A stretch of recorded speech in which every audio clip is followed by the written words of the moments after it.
kan berbanding terbalik dengan rencana corporate action buyback sama right issue. Kalau buyback kan perusahaan harus mengeluarkan cash mereka untuk membeli saham untuk sesuatu yang tidak ada hubungannya sama kegiatan operasional perusahaan.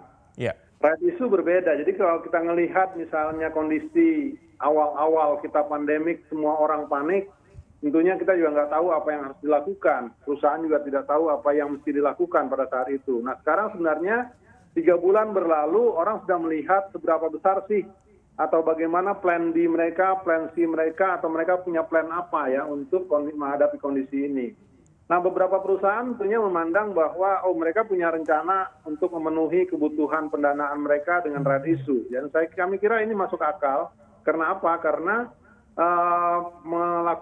mencari pembiayaan melalui sektor perbankan juga mungkin tidak gampang saat ini karena perbankan juga akan sangat konservatif ya untuk mengucurkan pendanaan dan right issue salah satu pilihannya dan bagi investor saat ini right issue juga menguntungkan karena apa? Karena sebagian perusahaan harga sahamnya sudah terdiskon.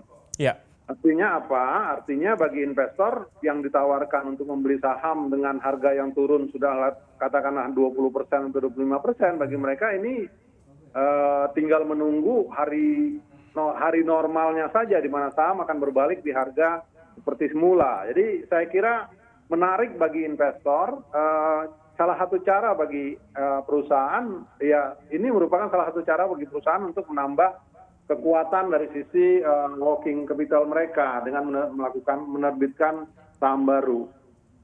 Judul headline-nya adalah emiten rame-rame melakukan rights issue jumbo. Kalau kita berbicara mengenai rights issue jumbo, memang seberapa maksimal Pak ruang yang bisa dimaksimalkan oleh para emiten untuk melakukan rights issue?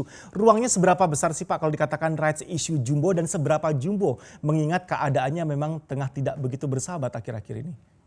Rights issue ini juga dilakukan tentunya dengan mempertimbangkan kemampuan daya serap dari pemegang saham yang ada maupun publik yang mungkin akan standby ya atas right issue ini. Jadi nggak bisa kemudian perusahaan seenaknya menerbitkan jumlah saham untuk menambah saham baru. Kami kira akan ada kalkulasi yang dibuat oleh perusahaan sebesar apa jumlah right issue yang akan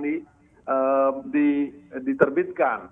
Dan tentunya ini juga mendasarkan kepada rencana kerja perusahaan. Jadi nggak bisa juga misalnya perusahaan menerbitkan saham untuk mendapatkan uang tanpa mempunyai rencana. Untuk apa uangnya, apa yang harus dilakukan, kemudian apakah mereka ingin bayar hutang, ataukah mereka ingin ekspansi usaha, atau restructuring permodalan lainnya. Jadi kami kira bukan masalah jumbo atau tidak jumbonya, tapi sepas apa ya, sepas apa kebutuhan perusahaan sehingga